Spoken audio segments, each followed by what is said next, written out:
और हमारे managing editor अनुज सिंघल साहब अब स्टूडियोज में रेडी हैं, मुनाफे की तैयारी की शुरुआत करनी है। मैं आज सुबह दिखा रहा था क्या एक्सट्रीम वॉलेटिलिटी वाला लास्ट वीक था, पर वो फ्राइडे को जो मीनिंगफुल नॉक झेले या पिछले हफ्ते के जो लोज बने, कुछ कॉन्फिडेंस ये आता हुआ कि अब यथास्थिति बनी रहेगी, वो लार्जली अब डिफेंड कर पाएंगे हम, एटलीस्ट एक बॉटम इन प्लेस है, ऐसा कह सकता हूँ क्या? बिल्कुल Ashish, good morning. Very good morning. देखिए, मार्केट जब भी गिरता है ना, आपको एक खंगालना चाहिए कि वो रीज़न क्यों, किस वजह से गिरा था। जब पहले मार्केट गिरा था तब चाइना की वजह से गिरा था, उसके बाद वो क्रूड उसकी वजह से गिरा था, थोड़ा सा पॉलिटिकल रिस्क था, वो सब खत्म हुए। तो मार्केट की नई सरदर्दी पिछले हफ्ते क्या थी? बजाज ऑटो के नंबर्स। फ्रैंकली अगर उस दिन बजाज ऑटो के नंबर्स नहीं आए होते तो मार्केट उतना नहीं गिरता। बजाज ऑटो और वो कमेंट्री तो उससे रिस्क बना कि पूरा अर्निंग सीजन क्या वॉश आउट होगा। वीकेंड अच्छा रहा और मेरे ख्याल से वीकेंड ने एक ये बता दिया कि शायद इतना भी खराब नहीं है अर्निंग सीजन।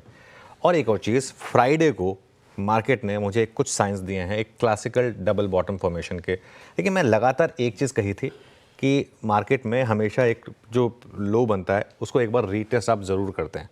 अब कई बार रीटेस्ट में आप उसको ब्रेक कर देते हैं, कई बार आप उससे पहले बाउंस बैक कर जाते हैं। फ्राइडे को हमने उसको ब्रेक कर दिया, लेकिन क्लोजिंग देखिए फ्राइडे की कितनी अच्छी हुई। फ्राइडे का इंटरडे चार्ट एक बार निफ्टी का रख दीजिए और एक बार बैंक निफ्टी का इंटरडे, दोनों रख दीजिए। निफ्टी डे हाई पर जाकर बंद हुआ था फ्राइडे को और लो शार्प रिकवरी लो से हुई, और बैंक निफ्टी तो खैर बहुत ही शानदार क्लोजिंग थी, उस पर मैं आऊँगा।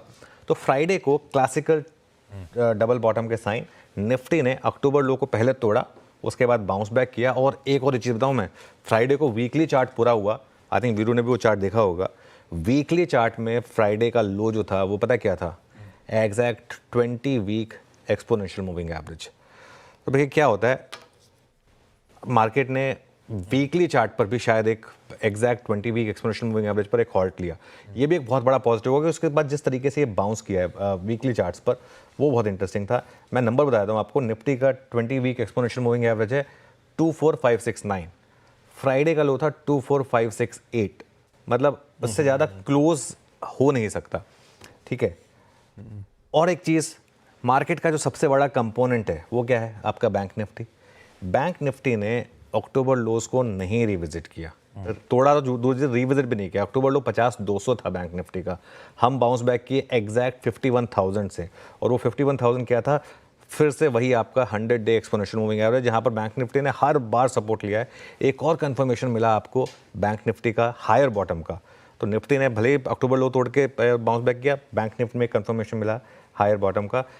इस स्ट्रैटेजी को फिर से पक्का करने के लिए हमको 2 दिन back to back day high पर क्लोज चाहिए। फॉर एग्जांपल, अगर आज डे हाई पर बंद हो जाएगा तो एक मुझे इस चीज़ का कंफर्मेशन मिलेगा कि हाँ, वो मार्केट का जो वर्स्ट था वो पूरा हुआ।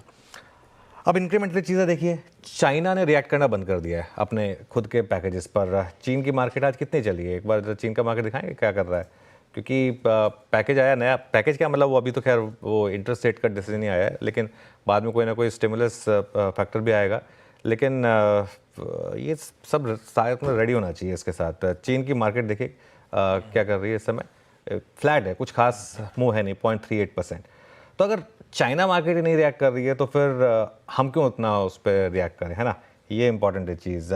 और फिर वही बात कि पिछले हफ्ते जो गिरावट थी वो मेनली थी नंबर्स की वजह से, वो नंबर्स की कमेंट्री की वजह से, और ख़ास तौर से कंजम्पशन नंबर्स जो ख़राब आए वो, तो उनकी वजह से जो नंबर्स खराब आए तो उसकी वजह से मार्केट गिरा था। आज मार्केट के पास सहारा है HDFC बैंक के अच्छे नंबर्स का। अब देखिए, HDFC बैंक के नंबर्स कोई ब्लॉकबस्टर नहीं है, एक ऐसा बैंक है जिसने इन द पास 20% की अर्निंग्स ग्रोथ करके दिखाई है। लेकिन जिस एनवायरनमेंट में हम हैं उसमें HDFC बैंक के नंबर्स अच्छे हैं। मेरा ये मानना है कि भले ही फ्राइडे को स्टॉक में रैली थी, आज स्टॉक में ठीक ठाक रैली होगी, और अगर इसने 1700 क्रॉस किया तो बहुत बड़ा पॉजिटिव होगा। और उसमें आप एक और चीज़ जोड़ दीजिए, ब्रेंट क्रूड जो लगातार $73 के आसपास है, ये एक बहुत बड़ा फैक्टर है, इसको लोग पता नहीं क्यों इग्नोर कर रहे हैं। मेरा ये मानना है कि ये मार्केट के लिए एक बहुत बड़ा पॉजिटिव होगा आगे की अर्निंग्स के लिए, स्पेशली अगर ये यहीं पर सस्टेन कर गया तो ठीक है। मैं अपने व्यू पर इंटैक्ट हूँ, मैं अपना व्यू नहीं चेंज करता, और मेरा व्यू यही है कि अभी भी मार्केट में कोई ऐसा कोलैप्सिंग मार्केट नहीं है ये, और शायद अच्छे चांसेस हैं कि एक डबल बॉटम मार्केट ने बनाया हो। परफेक्ट। इस इनकरेजिंग कमेंट्री के साथ चलिए आगाज करें इस नए हफ्ते का। शुरुआत करेंगे आज सुबह के मुनाफे की तैयारी की टॉप हेडलाइंस के साथ।